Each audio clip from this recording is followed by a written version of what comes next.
प्रेम पागलपन, पर जिसने प्रेम जाना उसके लिए सिर्फ प्रेम ही समझदारी रह जाती। जिन्होंने प्रेम नहीं जाना उनके लिए प्रेम पागलपन, उन्होंने स्वाद ही नहीं चखा उस बात का। उन्हें धन पागलपन नहीं है, पद पागलपन नहीं है, प्रेम पागलपन। जिन्होंने प्रेम चखा उनके लिए धन पागलपन है, पद पागलपन, उन्हें सब पागलपन है, सिर्फ प्रेम ही एकमात्र बुद्धिमानी है। लेकिन लोग भी ठीक ही कहते हैं, लोग अपने ही हिसाब से तो कहेंगे, लोग तुम्हारे हिसाब से कैसे कहें?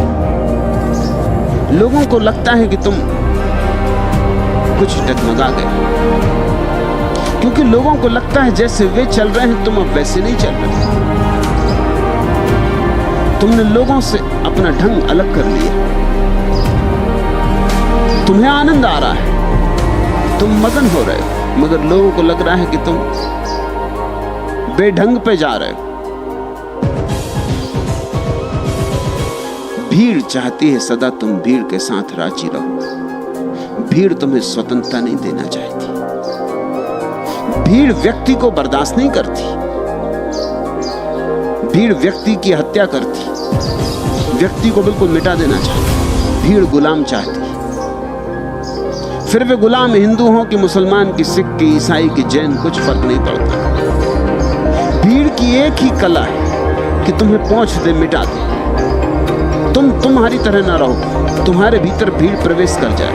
तुम भीड़ की भाषा बोलो, भीड़ के सिद्धांत मानो, भीड़ का शास्त्र दोहराओ, भीड़ जो कहे वैसा करो, भीड़ जैसा चलाए वैसा चलो।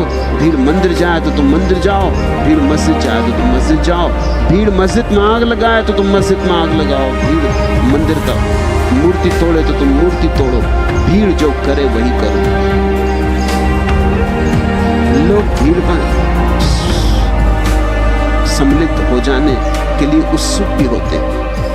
कारण ही एक तो जितना तुम भीड़ में उस साथ हो जाते हो उतनी ही तुम्हारी चिंता कम हो जाती है। तुम्हारा जिम्मेदारी का भाव, तुम्हारे उत्तरदायित्व का भाव कम हो जाता है।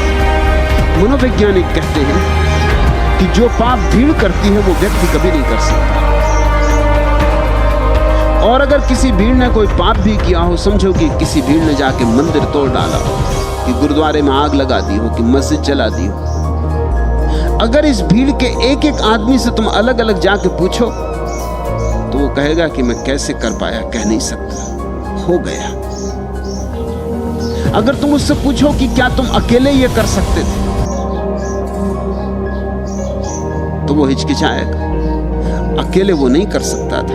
अकेले में आदमी के पास थोड़ा सा उत्तरदायित्व का भाव होता है, भीड़ में सब उत्तरदायित्व खो जाता है। भीड़ का नशा पकड़ लेता है। इतने लोग कर रहे हैं तो ठीक ही कर रहे होंगे, फिर इतने लोग कर रहे हैं तो मेरी कोई जिम्मेवारी भी नहीं। अगर मंदिर जलेगा तो मैं कोई अकेला जिम्मेवार नहीं हूं, मैंने जलाया ऐसा सवाल ही नहीं, मैं तो सिर्फ भीड़ में था। जलाने वाले तो और ही लोग थे। और भीड़ में हर एक आदमी यही सोच रहा है जैसा तुम सोच रहे हो कि जलाने वाली तो भीड़ है, मैं तो भीड़ में हूं सिर्फ। भीड़ ने जितने बड़े अपराध किए हैं कभी व्यक्तियों ने नहीं किए। व्यक्तियों के नाम बड़े छोटे मोटे अपराध हैं, असली अपराध भीड़ के नाम। तो व्यक्ति को आसानी भी मिलती है भीड़ के साथ जुड़ जाने। तुम्हारे अपराध की वृत्ति को भी सुविधा मिलती है, क्योंकि भीड़ के सहयोग के कारण अपराध पुण्य जैसा मालूम होता, पाप पुण्य बन जाता। तुम अकेले करो तो मन कचोटेगा, अंतःकरण पर चोट लगेगी, कांटा गड़ेगा। भीड़ के साथ करो, तुम्हें अंतःकरण की कोई चिंता ही नहीं। अंतःकरण को एक तरफ रख दिया जा सकता है। तुम्हारे भीतर छिपी हुई पशुता को सुविधा से प्रकट होने का मौका मिल जाता है। भीड़ में तुम परमात्मा से दूर हो जाते और पशु के करीब हो जाते। अकेले में जितने तुम व्यक्ति होते हो उतने ही तुम परमात्मा के करीब होते हो, क्योंकि उतना ही अंतःकरण, उतना ही विचार, उतना ही ध्यान सजग होता है। तुम एक एक कदम सोच के उठाते हो कि मैं जिम्मेवार हूं, ये मंदिर जलाऊं, इस दूध पीते बच्चे को मारूं, इसने क्या बिगाड़ा है? इसे कुछ पता भी नहीं, ये हिंदू है कि मुसलमान है इसका भी पता नहीं, इसे मैं मारूं? अकेले तुम पाप करने चलोगे, कुछ सोचना ही पड़ेगा। बड़े से बड़ा पापी भी विचार करता है, लेकिन भीड़ के साथ पाप पुण्य हो जाता है। मजे से कर सकते हो, रात आके निश्चिंत सो सकते हो, उत्तरदायित्व से मुक्ति मिल जाती है भीड़ में। जिस आदमी ने हिरोशिमा पर एटम बम गिराया और 1 लाख आदमियों को 5 मिनट के भीतर राख कर दिया, वो आदमी रात लौट कर निश्चिंतता से सोए। थोड़ा सोचो, 1 लाख आदमी तुमने मार डाले और तुम निश्चिंतता से सो सकोगे, वो आदमी कैसे सो सके? ये मत सोचना कि वो कोई बड़ा भारी दाना होता, तुम्हारे जैसा, ठीक तुम्हारे जैसा साधारण आदमी था। उसकी पत्नी थी, उसका बच्चा था, उसके माँ बाप थे।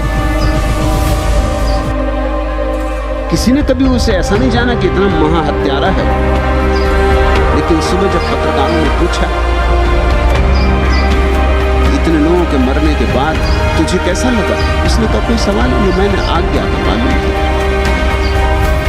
ऊपर से आज्ञा आई थी, मैं आके निश्चिंत सो गया, आज्ञा पूरी कर दी, मेरा काम पूरा हो गया, मैं निश्चिंत सो गया। अब सवाल यह है, आज्ञा किसने दी? इसके लिए कौन जिम्मेवार था? ट्रूमैन प्रेसिडेंट था अमेरिका का जब ये एटम बम गिरा। जब ट्रूमैन से पूछा गया, उसने कहा कि मैं क्या कर सकता हूं, मेरे जनरलों ने सलाह दी थी। ट्रूमैन भी मजे से सोया क्योंकि उस पर कोई जिम्मेवारी नहीं। और जब जनरलों से पूछा गया, उन्होंने कहा हम क्या कर सकते हैं, राष्ट्रपति की आज्ञा थी। भीड़ में जब कोई बात होती तो कोई जिम्मेवार नहीं होता। हर आदमी अपनी जिम्मेवारी दूसरे पे डाल देता है। जिम्मेवारी के लिए कोई राजी नहीं होता कि मैं जिम्मेवार हूं।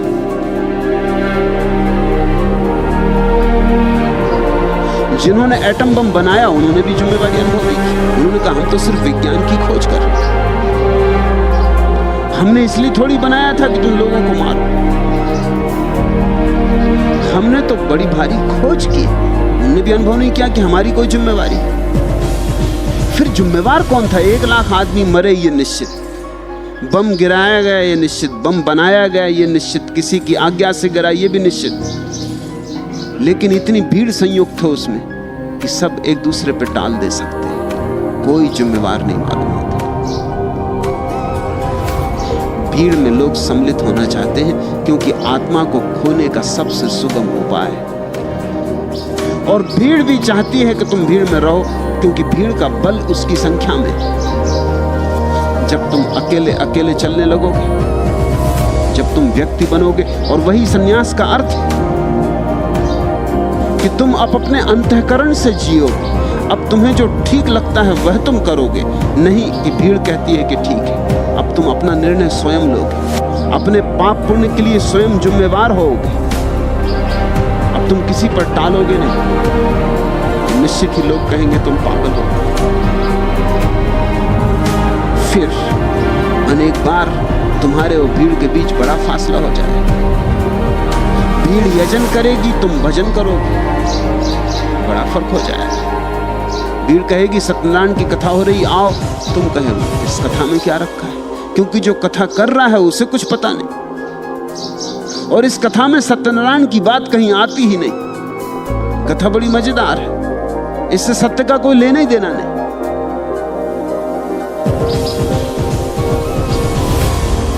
तुम शायद मंदिर ना जाओ क्योंकि तुम देखोगे वहां एक पेशेवर पुजारी पूजा कर रहा है। पेशेवर कैसे पूजा करेगा?